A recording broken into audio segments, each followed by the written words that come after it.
It's exactly 2 p.m. in the UK, I think, and approximately 3 p.m. over here in the Netherlands.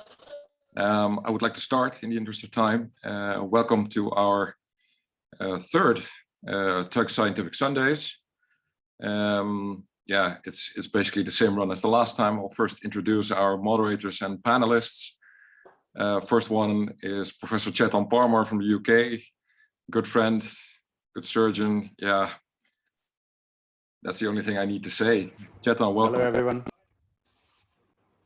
Hope all is well over there in the UK. All well, all well.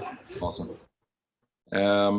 We've got two esteemed panelists also, one from Turkey and one from UK, Egypt. First one is Professor Arda Isaac from Turkey. Arda, welcome. Hi, how are you? Yeah, I'm fine, thank you. Thank you. Thanks for being here. And we'll have a nice session today, I think. And hello, Arda. Our last panel member is Dr. Mohammed Bekheit from respectively the UK and Egypt. Mohammed, welcome. Welcome. Thank you so much. Thank you for inviting me as well. Yeah. Hello, Mohammed. Yeah. First, we have a different session than last time. We have 3 abstract presenters and 1 keynote lecture on the development of mobile healthcare apps and e-health. That will be later on. We'll first start with the first talk, and that's on sarcopenia, obesity, and myosteatosis, and its influence on esophageal gastric cancer resections, presented by Dr. Abdul Rahman Ghonaim. Hello. Well, Good afternoon, everyone. Welcome. Hi. You want me to start?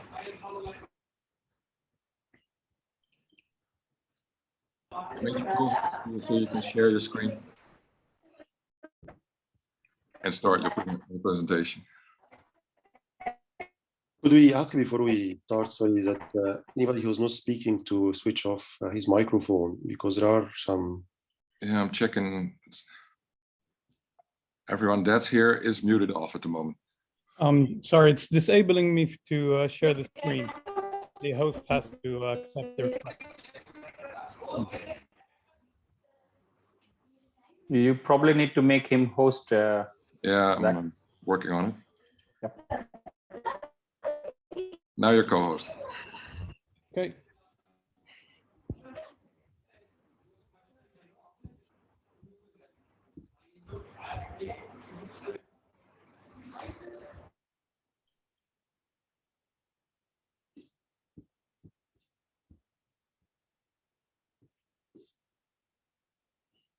Okay, good afternoon, everyone. My name is Abdurrahman Ghonaim.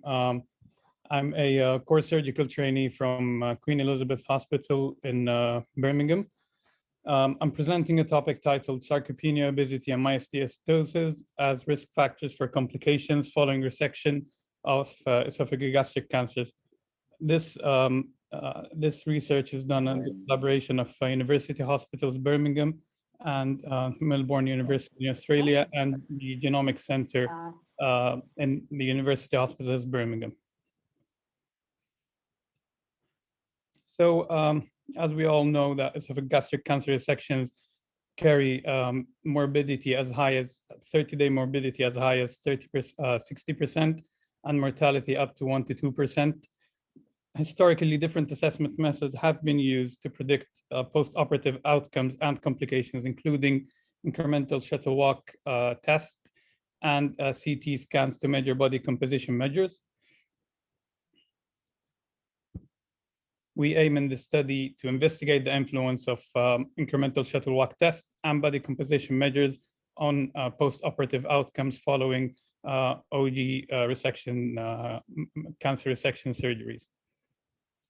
So our patient selection was mainly those patients taken in the date 2017 to 2019 in University Hospitals Birmingham, Data collected was mainly patients' demographics, complications, including pulmonary and cardiovascular complications. The complications were classified according to the Clavian-Dindo classification, with complications stage 3 and more classified as major complications.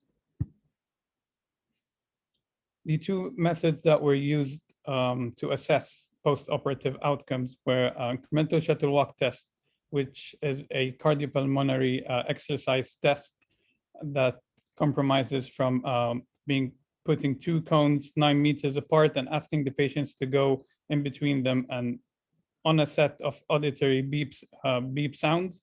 And each time the patient completes one trip from a cone to another is considered one shuttle walk. And the patient walks until either he cannot cope with the speed of the beats, or he is tired. Body composition analysis is mainly composed, as you can see in the on the picture, of taking CT scan cuts at L3 and analyzing these scan cuts using Slice-O-Matic software, specialized software that will analyze different body compositions, including adipose tissue and muscle mass. And from that, we can take sarcopenia and myosteatosis on previously agreed upon cutoffs that were used in different studies.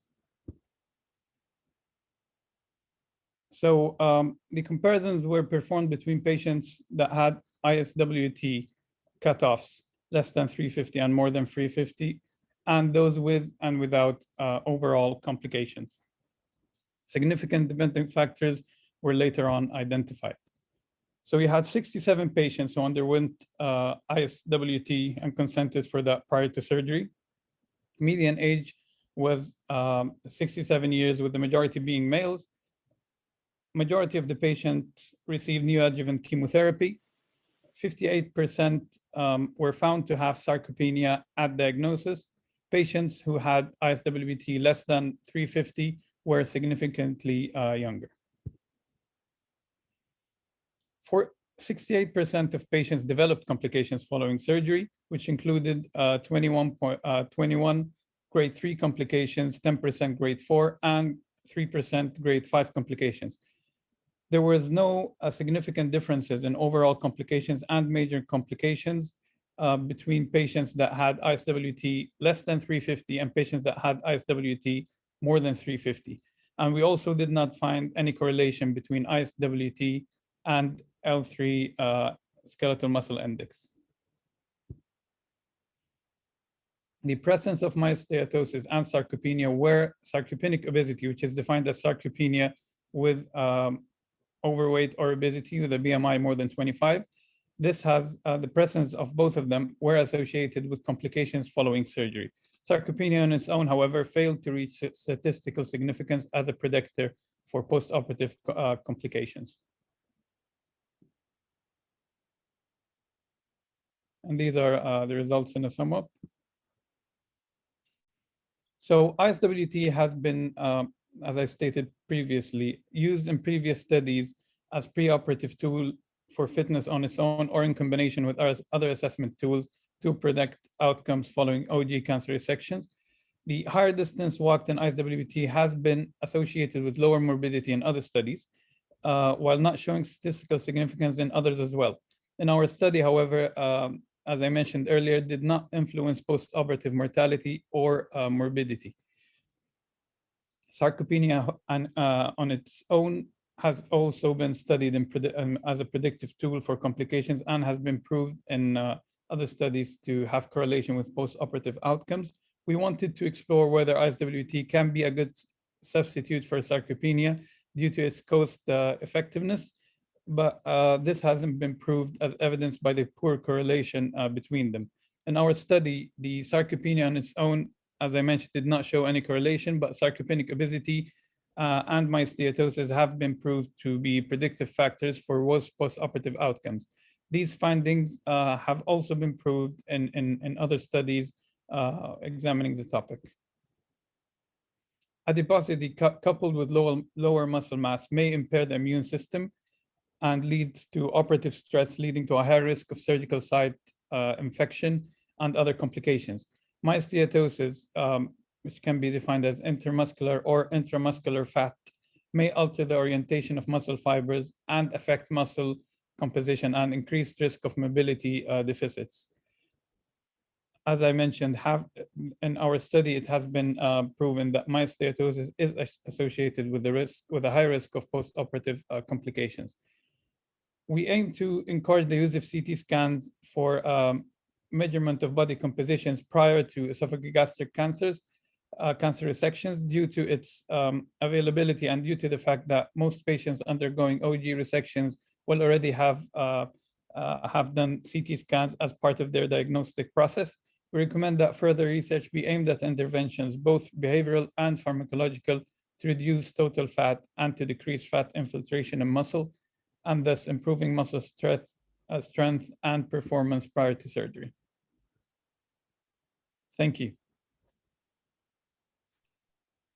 Thank you very much. That's an interesting subject.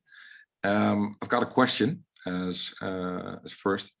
The problem is with these patients, you have a really small interval prior to surgery, especially if you want to give them some sort of pharmacological intervention, maybe train them a bit, because this subject aligns a bit with the whole prehabilitation research that is done all over the world. What's your idea? How can we integrate all these aspects in the just short time period we have before surgery? Thank you for your question. I agree that in many cases it might be a short period, while other patients may have the cancer detected earlier on CT scans. I think that once it's widely known and widely proven that CT scans can and that CT composition measures can affect postoperative outcomes, the urge to maybe perform the scans earlier on can help in altering the management later on. But I think the first thing, or the main issue that we might face, is that it's still not as widely accepted or as widely undertaken in routine practice to predict post-operative outcomes.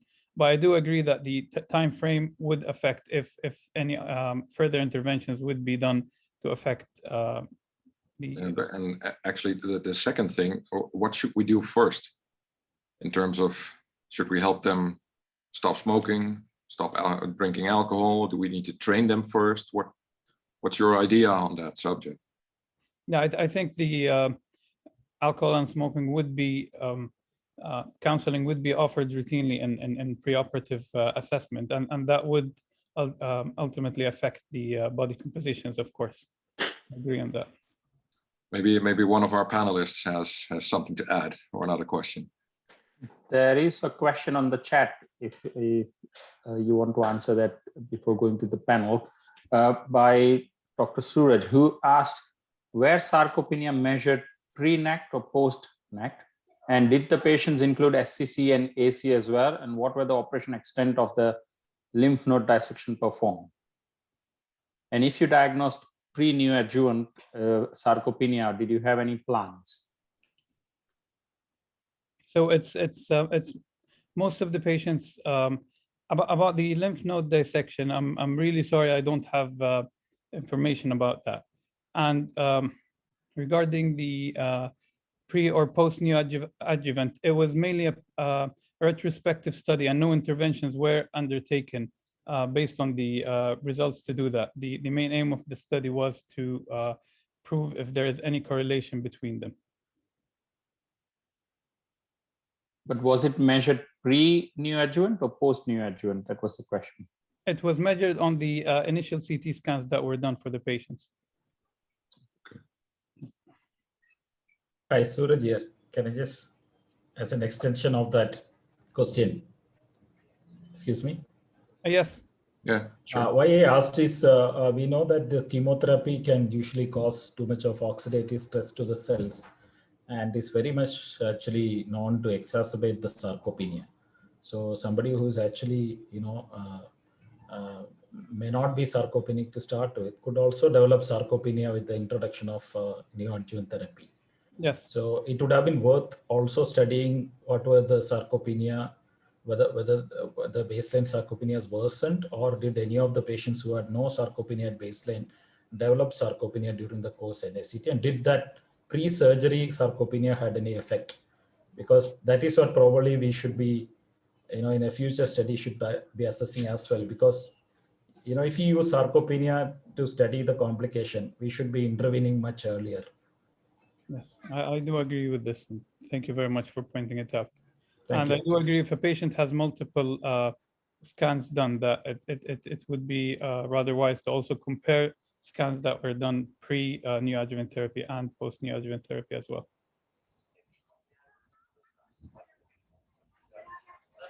Thank you very much for your valuable presentation, Abdurrahman. May I have a question? Is there any gender differences for the participants? Is there gender differences?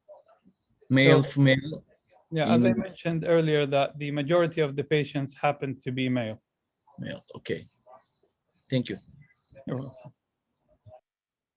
Abdurrahman, this is really a nice subject, not only for esophagogastric cancer, but also for other cancers as well. And there has been a lot of work on sarcopenia, liver transplant, liver resections, and other diseases, even vascular surgery as well. Do you think the discrepancy between your finding about finding the sarcopenia associated with the outcome and the bulk of the studies in the literature that found positive results is related to the sample size that you have? So we have found multiple studies that also found sarcopenia on its own to be a poor correlation with post-operative outcomes, but most oftenly, most studies that we came across proved that sarcopenic obesity is correlated with post-operative outcomes. But I get what you're saying, and it might be due to a sample size, that if it's more patients, but it's almost 79 patients were included in the study. But maybe if the sample size was higher, that you would find sarcopenia on its own as a predictive measures. But if I recall correctly, that there are other studies as well that we came across that had a similar or larger number of participants that did not prove a correlation on its own. But I think further studies on this should be done.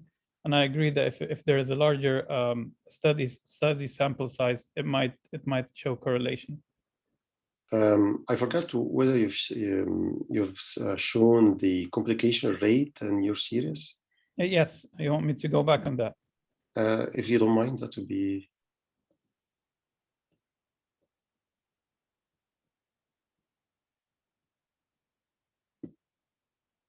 Yes, these are the percentages. 21% included clefin into grade 3, 10% as grade 4, and 3% as grade 5 complications. And there wasn't any association with a particular grade, grade 4 or grade 3? We did not investigate that, no. Okay. Suraj here. Sorry, just need a clarification. Did you study actually sarcopenia or sarcopenic obesity? So, because you are interchangeably using these two terms. Yes, so just a clarification. So as part of the data collected, patient demographics and height and weight were collected in the data. If sarcopenia was to be analyzed from scan cuts, then sarcopenic obesity, if we have the weight of the patient, sarcopenic obesity can easily be added, because it's defined as sarcopenia with body mass as 25, sarcopenic obesity as body mass 25 and more. So you can easily include both to investigate.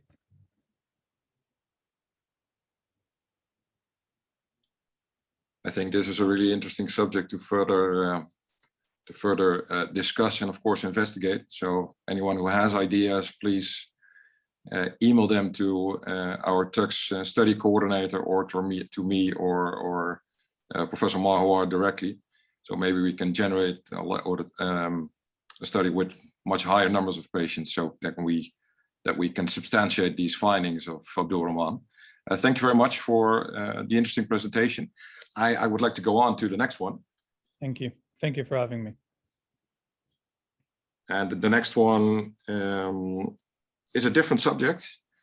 It's a study on effectiveness of high fidelity simulation in comparison to video-assisted lecture among undergraduate medical students, presented by Dr.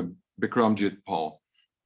Hi, welcome, a warm welcome from Malaysia. Greetings from our CSI UCD Malaysia campus, Penang. So today our subject is totally different from what we used to have in TUGS forum. So this is a subject on medical education. So let's start. So I'd like to share my screen.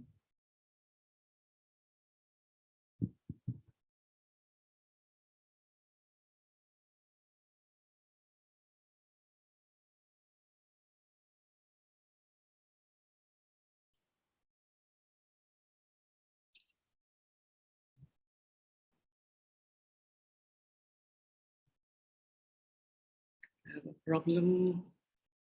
You're already a co-host, so you I think one participant can share at a time, multiple.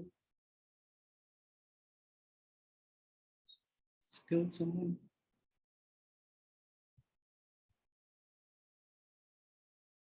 Rahman, you're not sharing your screen anymore, yes? No, I think he has stopped sharing. He stopped sharing, and Dr. Paul is already a co-host.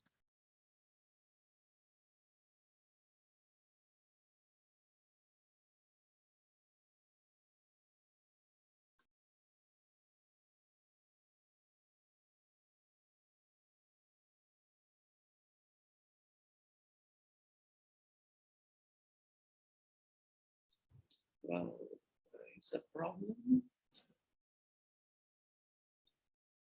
Can you see the slide? No, we don't see anything. Okay.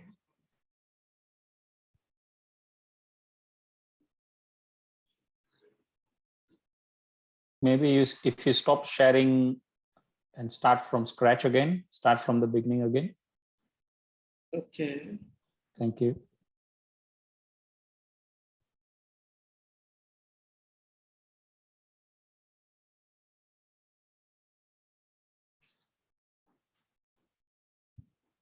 Somehow, it's just showing one participant can share at a time. Whenever I click on that, who can share? Only host.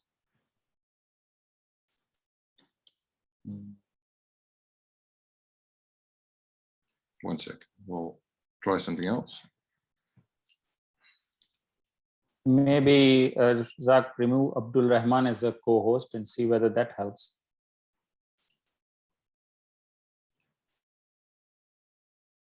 Okay, try it again. Okay.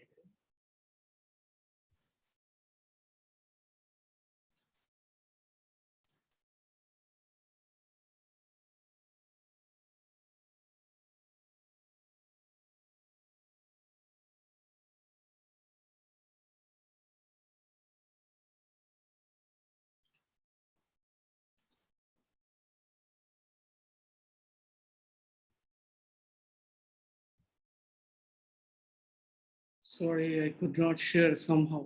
It's not allowing me to share.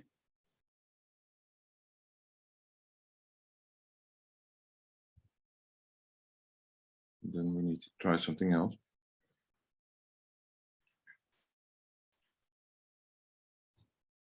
Let's see. Okay, I'm living and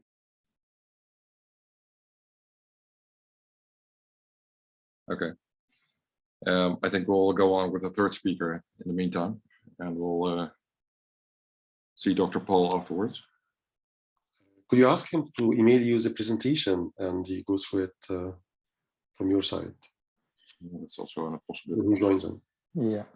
I think meanwhile we can, Zach is correct. We can start the third one and then in the background he can email us. Of course. Okay, then we'll go on to the third one. That's about the concordance between different criteria for metabolic syndrome in Peruvian adults undergoing bariatric surgery, presented by Dr. Carlos Toro Huamanchumo, if I'm pronouncing that correctly. Yes, it's correct. Hi, everyone. Now let's see if it works. May I share the screen?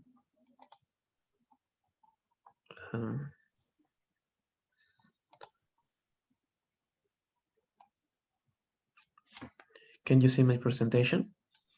No, I don't see anything.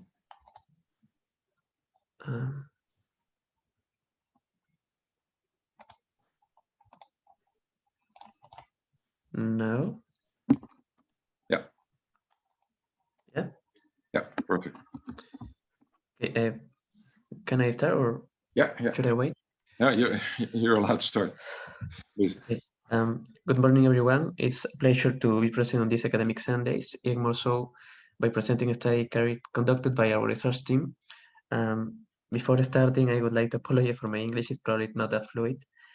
First of all, I would like to present the team of authors who accompanied me when conducting this research. Second of all, I would like to present the disclaimer. Those are my main activities, previous training, and some memberships. It's important to mention that the comments made during this presentation correspond to me and do not reflect the position or opinion of the institutions mentioned here. Well, metabolic syndrome is an entity that comprises multiple abnormal metabolic conditions. For example, coronary heart disease, type 2 diabetes mellitus, polycystic ovarian syndrome, non-alcoholic fatty liver disease, asthma, sleep disorders, some type of cancer. Approximately a quarter of the world's population had meds. It's essential to properly identify patients with meds in order to provide early treatment and prevent unwanted clinical outcomes. Current treatment of meds include lifestyle changes, pharmacological management, and surgical therapies such as bariatric surgery. Bariatric surgery causes weight loss by different procedures that include gastric volume restriction, malabsorption. Hence, as one of the objectives of bariatric surgery is the resolution of meds, it is essential to reach a standardized definition in adults undergoing bariatric surgery. We have different studies that have assessed meds in people who have undergone bariatric surgery, but they have used different criteria. For example, the Adult Treatment Panel 3, mainly in American population, the International Diabetes Federation in European population, harmonized criteria in some Hispanic population. However, they have some difference that include criterion by criterion or different cutoff values, for example, in waist circumference. Latino population has some epidemiological and genetic factors linked to elevated meds incidence. For example, ethnicity, malnutrition during childhood, maternal malnutrition, high carbohydrate diet, aging population, and a high prevalence of insulin resistance. Latin American reports a prevalence of meds of 25.3% for women and 23.2% for men. In Peru, we have not exactly data. However, some cross-sectional studies using the IDF criteria report a prevalence of approximately 30%. Due to the lack of data, in 2010, we have the consensus of the Latin American Diabetes Association, as it's a lot by its acronym in Spanish. And some criteria for meds were presented. I'm going to present those in a minute. So we conducted a secondary analysis using an institutional device from the Clínica Avendaño. Clínica Avendaño is a private bariatric clinic located in Lima, Peru. We used data from adults between 18 and 59 years old who underwent bariatric surgery between 2017 and the last year. We used different criteria for meds, SALAD, harmonized, IDF, ATP3, the AHA, and the endocrinologist criteria. And other variables we included were sex, age, weight, height, BMI, well, other anthropometric, clinical, and laboratory values.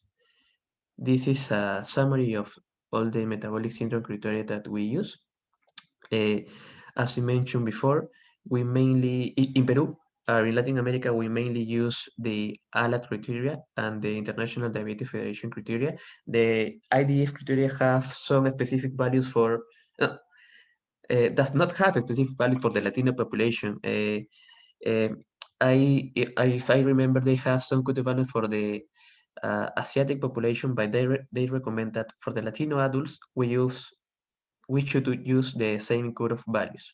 So, well, for the statistical analysis, I would like to remark that we use the kappa statistic for assess the agreement between the different criteria.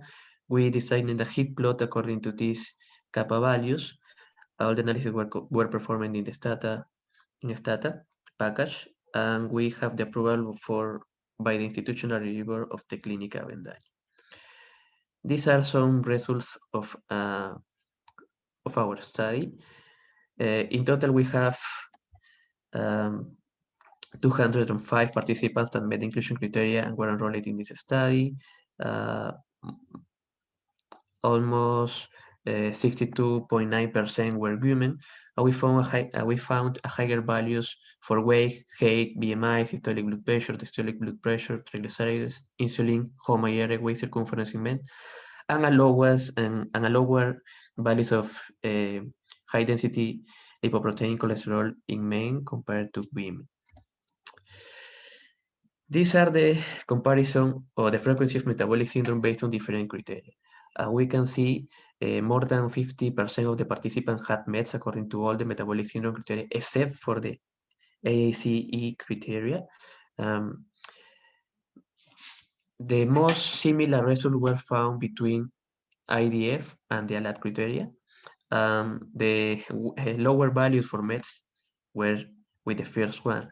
In fact, the AACE criteria was the only criteria with a frequency lower than 25% of the studied population. Now here are our heat plots. We present a heat plot designed to assess the concordance between different METs criteria, and almost perfect concordance was found between all the criteria except for the AC criteria, which we can see here below. The stronger concordance was found between ADF and ALAT. Similar results were obtained for men, and also similar results were obtained for women. This is our summary of findings. This, as I mentioned above, this study was conducted in adults undergoing bariatric surgery to assess the concordance between the criteria for metabolic syndrome. We found an almost perfect concordance between all the criteria except the AACE. The highest concordance was found between ALAT and IDF. Similar results were found in a previous study conducted in Ecuador. The lowest prevalence of MET was found with the AACE criteria, 22.9%, and the highest prevalence was found with the IDF criteria, 59.5%. How can we interpret our results? The highest concordance between ALAT and IDF might be related to the indispensability of waist circumference for both criteria. Similarly, they have they have relatively similar waist circumference cutoff values, mainly in men. The AACE had the weakest level of concordance, probably because they asked to include the impaired fasting glucose or the impaired glucose tolerance for its assessments. That is also a limitation that we have in our database. As we know, the prevalence of METs is increasing worldwide, especially in recent years, especially in Latin America, especially in Peru. METs is linked with progressive deterioration of quality of life and in a strong association with multiple diseases, as we mentioned it before. It's also linked with less labor productivity and absenteeism. That this contribute to a detriment of the family and personal economy. We found, again, a high concordance between the evaluated criteria except AACE. Thus, in the adult population undergoing bariatric surgery and by extrapolation, in the population of adults with obesity or overweight could be coherent to replace the one criteria of METs with another in case of not being able to use one of them. However, since adults with METs have an increased risk of morbidity and mortality after bariatric surgery, sufficiently sensitive criteria should be used for their accurate diagnosis. In this sense, we think that ALAT and IDF could be the best choices for Latin America adults undergoing bariatric procedures. That could be all. Thank you for your attention. Yes, thank you very much. This is a really interesting subject because I'm always interested in we're talking about metabolic syndrome, but all over the planet, are we talking the same language? And based on your study, we aren't talking the same language. So your study is probably one of the an important one to substantiate more standardized definitions in terms of metabolic syndrome. In the same way we did, I think, a decade or longer ago for weight loss, excess weight loss, and so on after bariatric surgery, so that everyone talks the same language. Don't know if you, Chetan, agree with that, or do you have Yes, I definitely agree. Yes, yeah, I think I agree, Carlos. Very good presentation. I completely agree. And what was even more interesting is, if you look at your BMI cohort, I saw your median or mean, I can't remember, but the mean or median was less than 40. So that is even more impressive, that you don't need to be 45 or 50 to have so many metabolic syndrome associated features. So I think that's another point. Mm-hmm.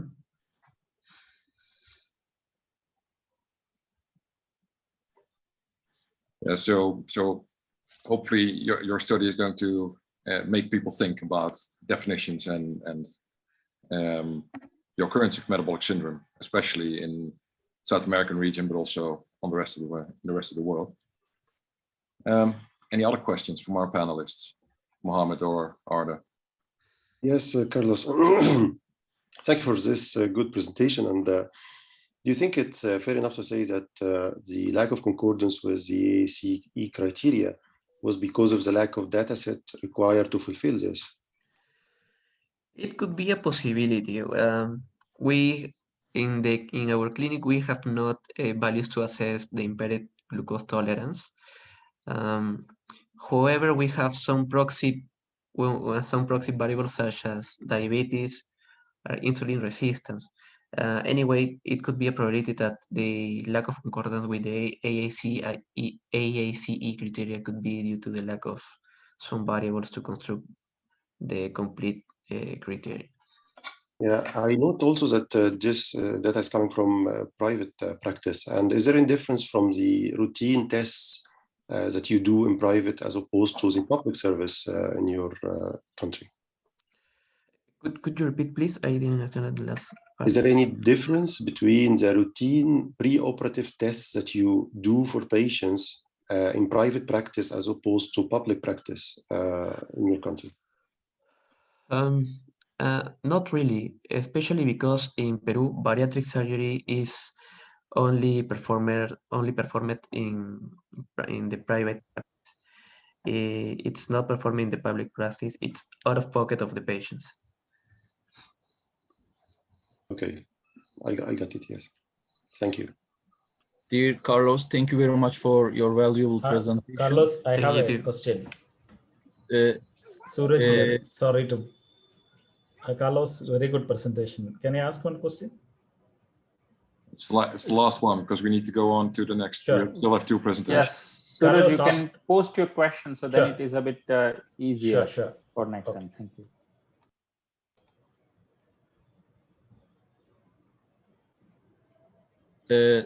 May I have a question?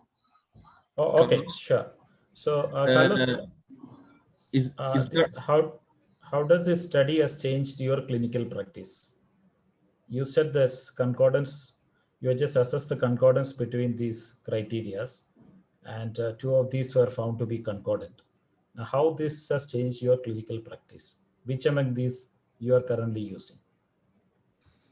As I mentioned, thank you for the question. As I mentioned it before, I think that the most ideal criteria and that we are going to start using in the private practice would be the ALAT criteria, the Latin American Diabetes Consensus criteria, or instead the IDF criteria. Both have similar results. So the important thing is that we do not miss adults that have metabolic syndrome, and we can reach those with using those the both criteria mentioned before. Carlos, what kind of bariatric surgeries did you perform mostly? Sleeve gastrectomy and Rox-NG gastric bypass. Thank you. We're going to continue with the last two presentations. Thank you, Carlos, for your interesting presentation. Then we'll continue with Dr.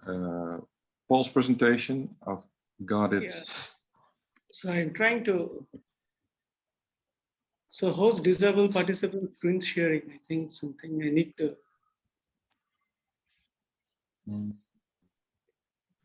One sec, because I have troubles too now.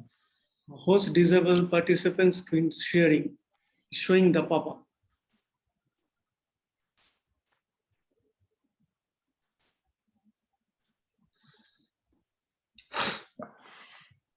I'll share your presentation and you can guide me through it. Okay, thank you very much. Yeah, you're welcome. You're welcome.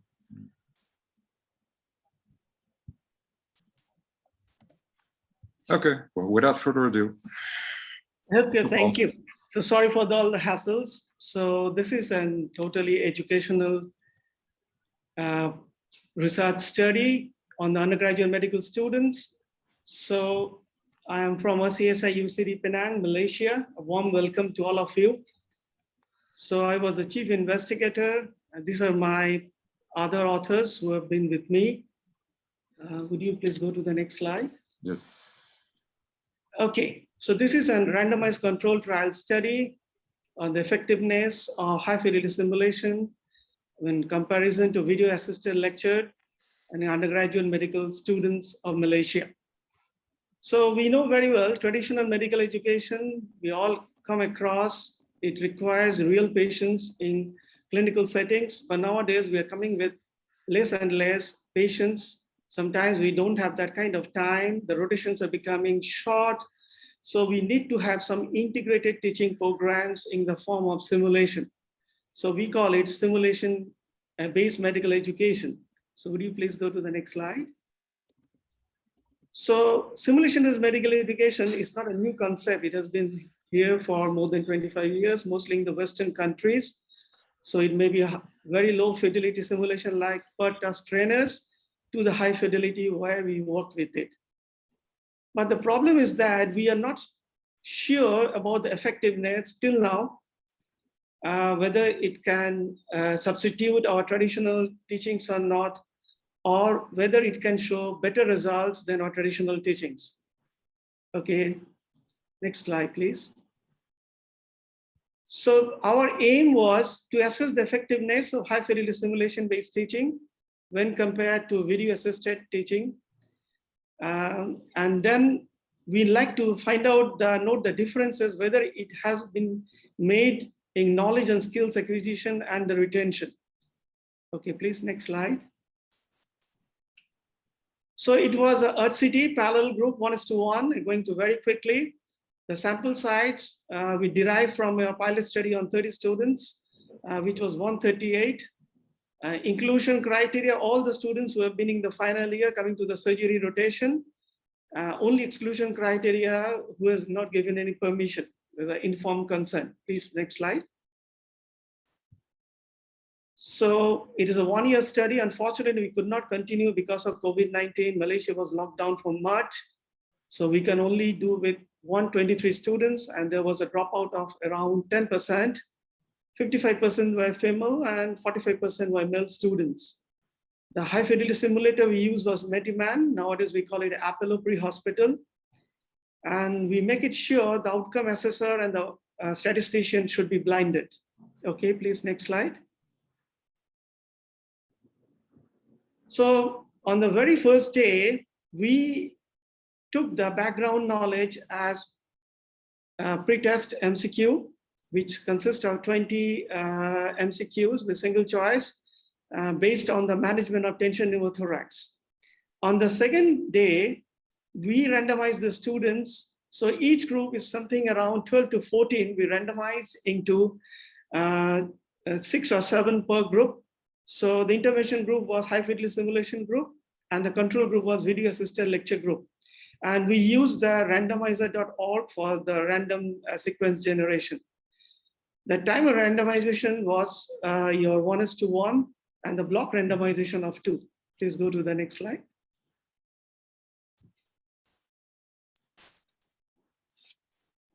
Next. Yeah, I've got some troubles over here. Sorry.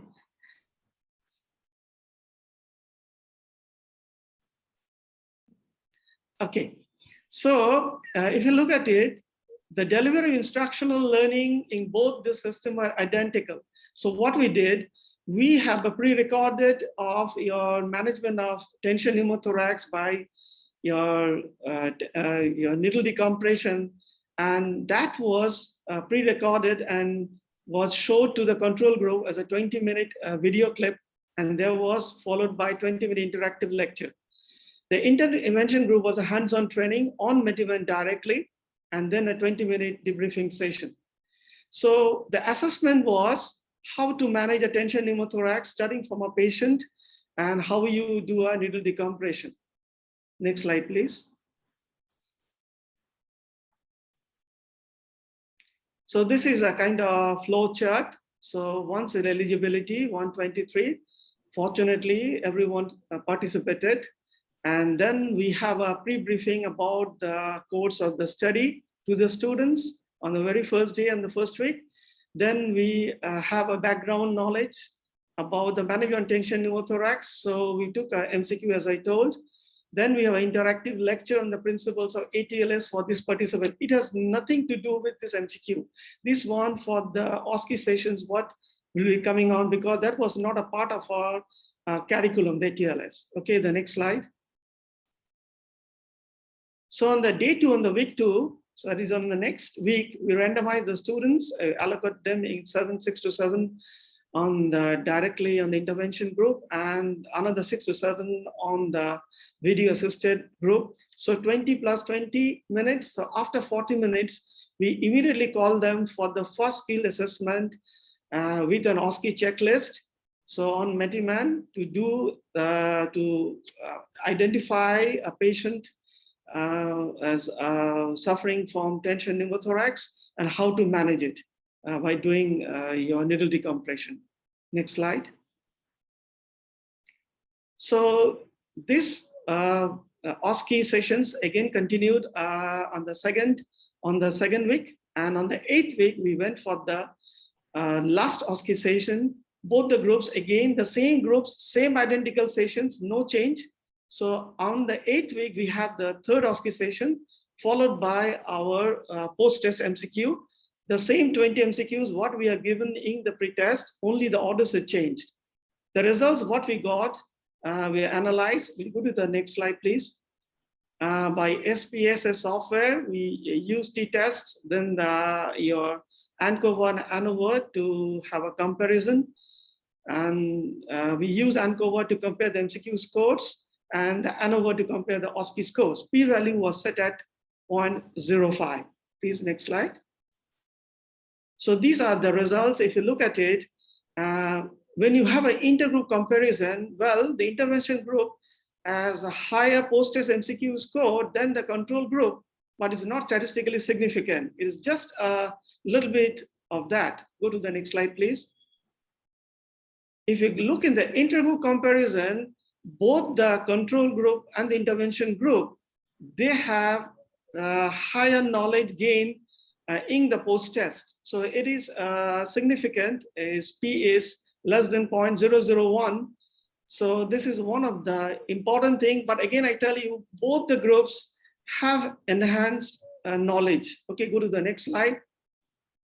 So coming to your skills assessment, if you look at it, in the first assessment, the interventions group score was better, but in the second and third assessment, the control group did better. And again, both of all the 3 assessments, there is no significant difference. Go to the next slide, please. if you look at the OSCE scores on the control group, they are going and enhancing their scores and the retention in the second and third assessment, and the p-value was less than 0.05. So they have a significant gain in skills and enhancement of skills.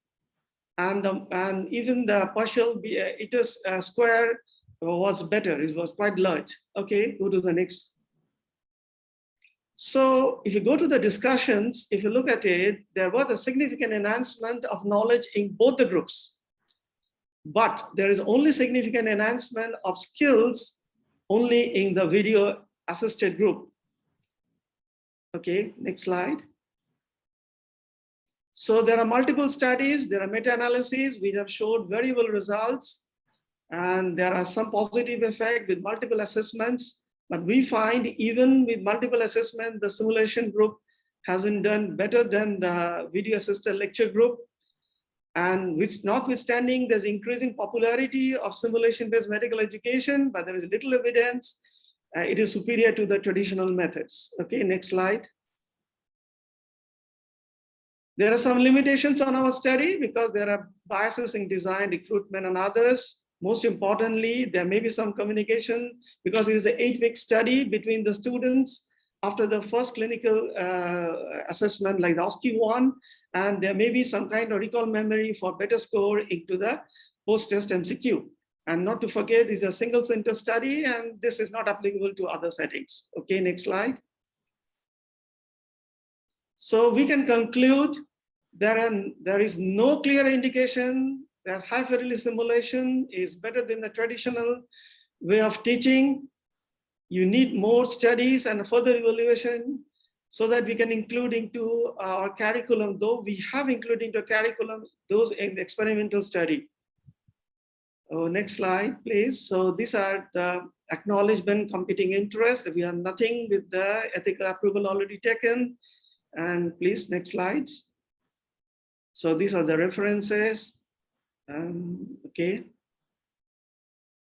Other slide, please. Thank you very much. Any questions? And thank you very much for giving an opportunity to present our study, though it's a totally different one. Yes, thank you. This is a very interesting and different study than normally. It's still, the question still remains, if we want to learn something, how do we learn people? How do we learn our colleagues? How do we learn our students? And yeah, I think the answer is still somewhere in the middle. We've got room for one question from either one of our panelists, and then I would like to go on to our keynote lecture. Okay. Sorry, Ard, are you going to ask a question? You're welcome. Yes, please. Yes, Dr. Pal, this is really a good study in design, and I was surprised that you mentioned bias in design as well. Could you please highlight what are the biases in design from your perspective? Okay. Well, we have conducted with 6 faculty, and not all of them are trained in simulation. And also the delivery of the lectures, though we have the same faculty delivering the video lectures to all the 123 students, and the same faculty who taught them how to do it on your Metiman, but still there are differences in the assessment. We have 2 assessors, so there are some biases, some personal bias, and the checklists, though we have a validated checklist and everything we have validated, but we think there are some kind of biases. And also sampling of the students, some of the students who came very early in surgery, and some of the students who came very late in surgery posting. So the students who come very late, they have been for medicine and other clinical subjects. So they're a little bit aware of the surgical things. Maybe they have some changes in the results and outcome. But there has been a pre-simulation assessment for their knowledge about this topic with the pre-test MCQs as well, yes? Well, we have in the curriculum the management, attention pneumothorax, and the others. So we never taught them during the research study. It is a part of our curriculum. So how do you manage on emergency setting and like that? That's why we directly went for on the first day as a background knowledge pretest MCQ. And only we test them the post-test MCQ once they come and work on the videos or on the Metimap. Okay. To be honest, to me, this looks as it is to the best it can be in terms of design. I wouldn't actually put it down as significant bias, but yes. Yeah, thank you. Yes, thank you, Dr. Paul, for the interesting topic. We're going to continue to our final lecture of today, and that's about mobile smartphone apps. I would like to introduce you Dr. Frank de Jong, who is one of my PhD students at the Facial Plastic Surgery Department in the Radboud University Medical Center in Nijmegen, and also a very good friend of mine. And he's going to talk about mobile smartphone apps and how to develop it and all the tips and tricks that we need to do it. Frank, hartelijk welkom. Je mag aan de gang. Well, thank you, Sjaak, for the lovely introduction. I will first share my my screen. Even kijken. Okay. Let's. Do you see my main screen now? Yeah. Okay, perfect. You need to put it in. Yeah. Yeah, it's correct like this. Great. How to build a medical smartphone app. Let me say what my background is. I'm a physician at the Radboud Medical Center, as Sjaak just told you. I'm doing my PhD on facial paralysis, and as a subject of that PhD, we're building a smartphone app to properly treat patients with synkinesis. And in this process, we found that existing medical apps are often made from the treating perspective and not the user perspective. And also that the medical field is behind on other fields in implementing technological uses into their daily practice. And because of the interest and demand in e-health is growing, especially during the COVID pandemic, of course, we see into this trend. I want to tell you something about what it takes and what comes into play when you want to create a successful smartphone application. And we're going to do this with the roadmap that we use. It's important first to start to create a business case, set your problem, do your market research, and make out a strategy that you want to follow. Also take into account the software development life cycle. What steps do I need to go through to create a good product? Not important, especially in the medical field, is the legal requirements, which are many, especially in our field. It has to be up to the highest standards. Most are very country specific, so I won't get into the details, but as you should know that you should pay a lot of attention to security and possible legal issues. And after launch, it is important to keep developing your app, and that your app is never finished. Simply having a smartphone app is not enough. Apps are failing to engage their patients by not aligning their functionality and user experience with what a consumer expects and needs. Therefore, we see that the majority of healthcare apps, they have less than 10,000 downloads, and that the healthcare app development market is growing and expected to hit $100 billion by next year. Why is this? This is because a lot of apps are being developed, but they lack quality. This could be due to a lot of different reasons I won't get into, but the topics we will talk about today will give you some insights in how to make your app successful. The roadmap we defined first starts out with building your strategy. As I said earlier, create a good business case, set your problem, know what you are trying to solve, do your legal requirements, and keep validating this with user feedback. First start on creating a minimal viable product, and then keep developing. The software development lifecycle is a process that helps quickly develop high quality software ready for production. The argument goes that if you choose the right technology, have a large budget and a bright idea, success will be guaranteed. But such a seemingly trivial process, such as a misorganized software development lifecycle, can lead to your product not standing out in the market or the target audience not using it. The lack of a holistic approach to the SDLC can lead to a chaotic process that will cost you money, time, or even your reputation. And while you're in the active development phase, make sure that you give enough time and resources to your team to test everything. Because of that, you will enter the maintenance phase where major changes will be much slower and more time consuming. Maintenance can also include, it should also include continuous integration and continuous development. Project infrastructure needs to be defined and it needs to be tested, and software updates need to be deployed and tested automatically. And with increased app usage, the servers need to scale automatically to ensure that your app is running 24/7. Because nobody wants an app that is not there when you need it or when you want it. So building your business case.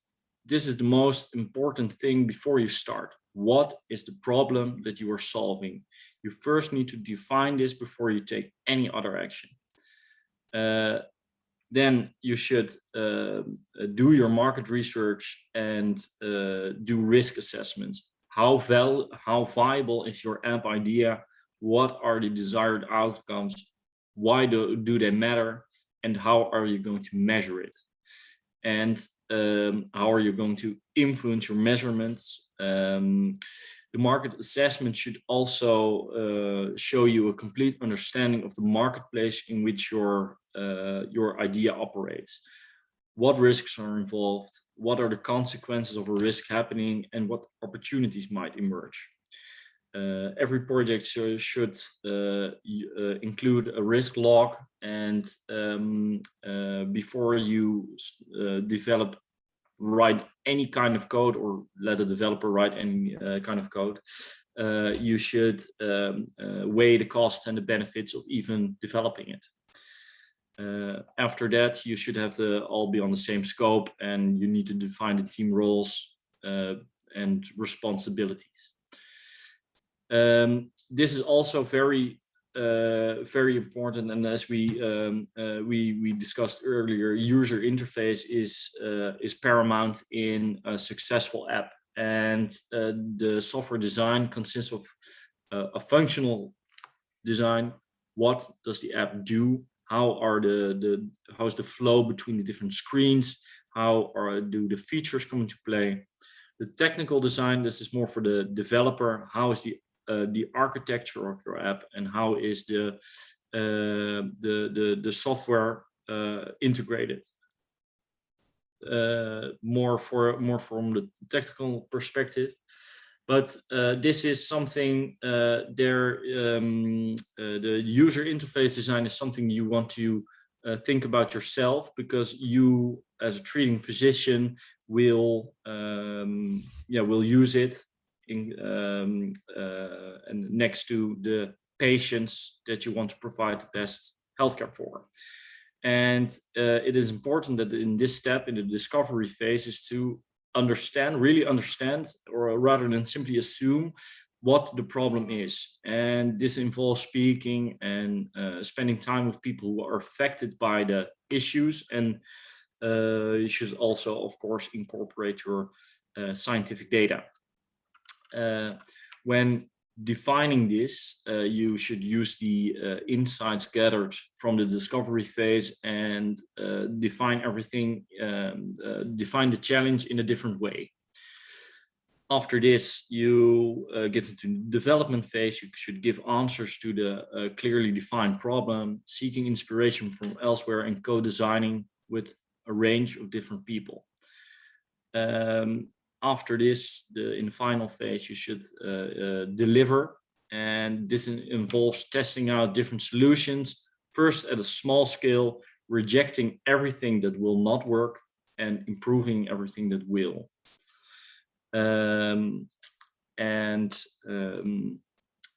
This will give you an overview of the quality points on which you can build your app. And it goes from functionality and performance to usability, reliability, and these are some set guidelines from the ISO 25510, which you can use to check if you check all the boxes.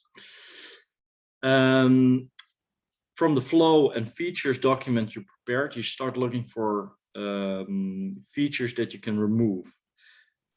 Offer only the core value of your app idea. Do not build features in your first version that are nice to have and can always be added later as an update. This will help you keep your initial costs of development down and help you get to the market quicker. And in terms of getting a subsidy for your app, or getting investors, or any type of growth you want to achieve, it is also worthy to mention that it is easier to apply for this when you have a working app rather than you're selling an idea. When you're developing, you should also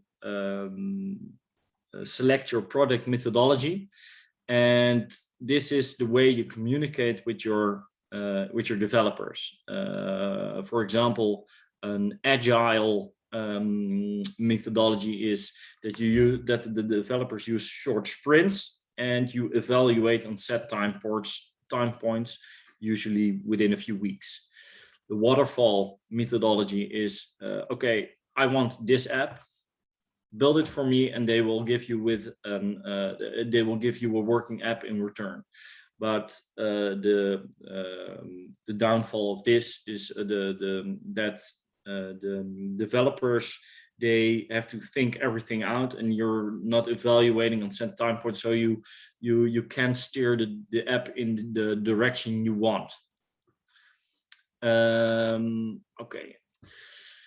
Then you should analyze the app usage and gather every piece of feedback you can to validate your app. Is it working in the way you want it? Is it user-friendly? Every type of feedback you can, even the smallest detail, can have a significant effect on how it feels for the patient or for the user to use your app. And impressions on apps, they're made in in the first seconds. It's even worse than in dating.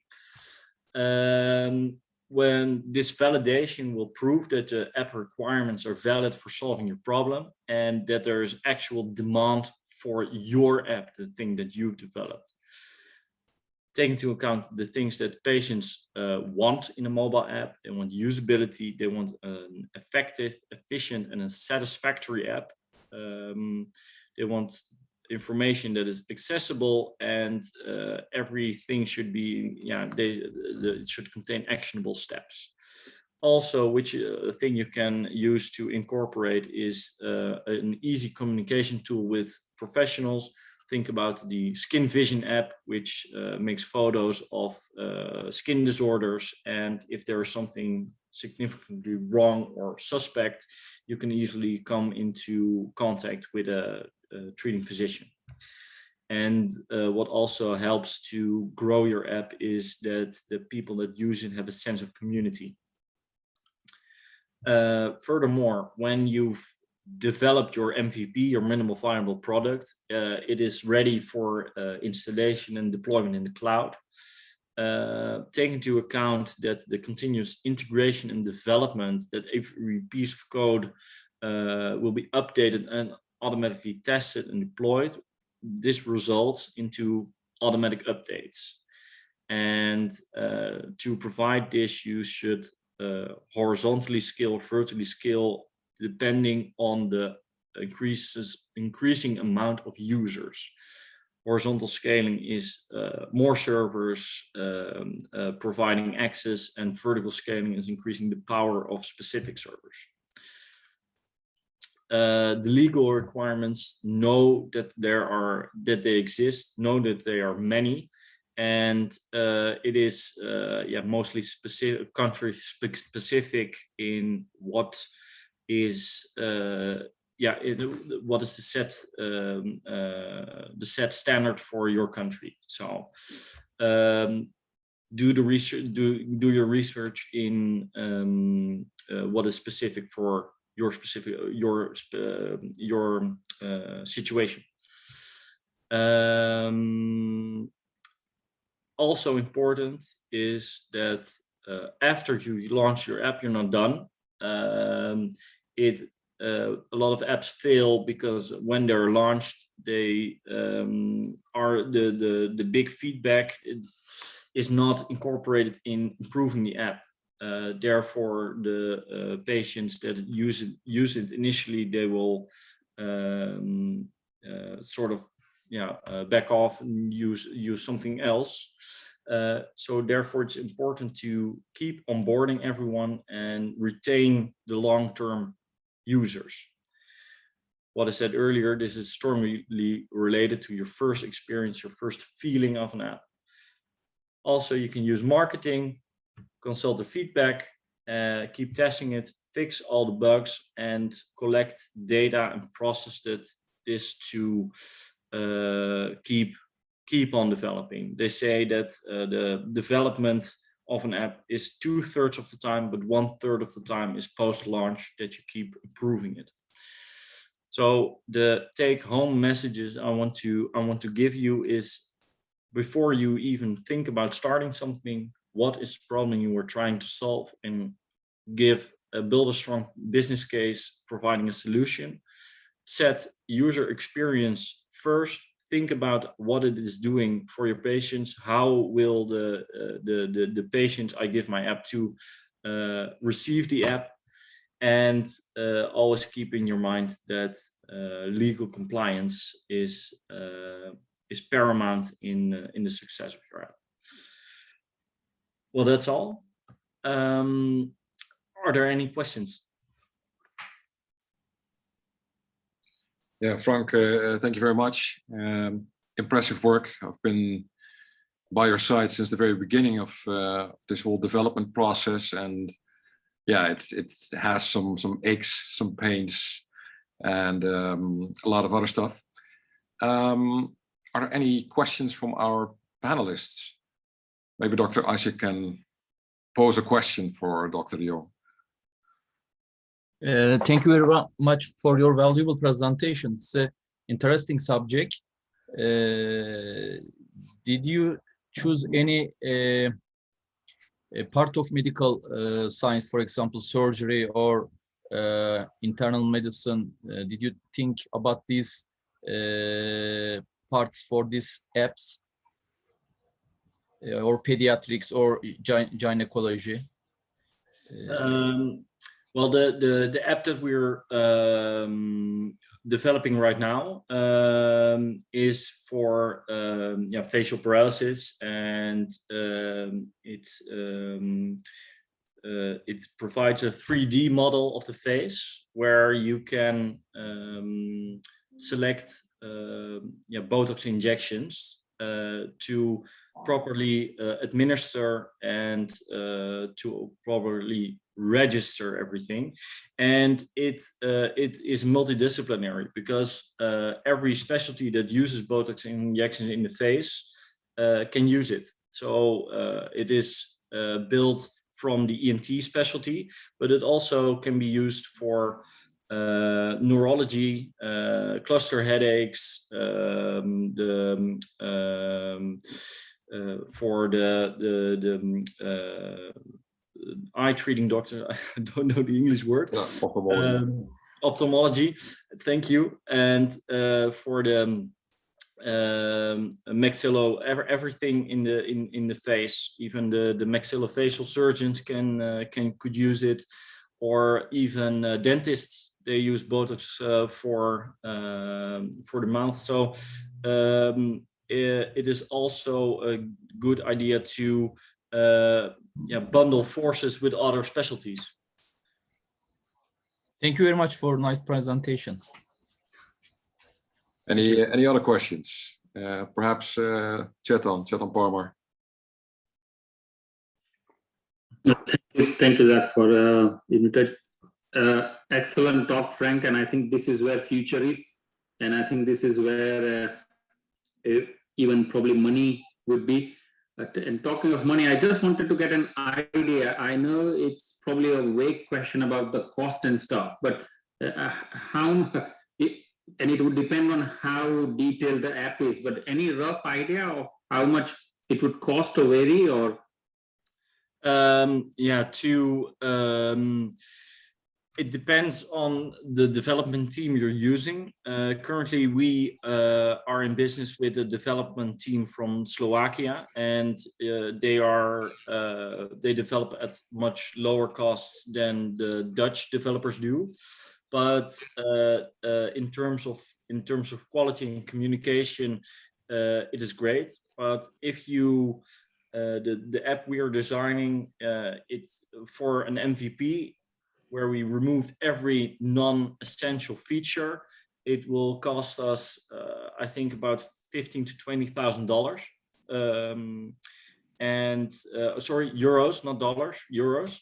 And take the legal action also into account, and it will also cost you like 5,000 euros, because they need to check everything, and the standards are really high. Thank you. That's helpful. You're welcome. Any other final questions? I think on the chat I can see somebody asked exactly the same question. What is the average? Yeah. So I think you already answered that. Okay, good. We're a bit later than planned, but that's not a problem.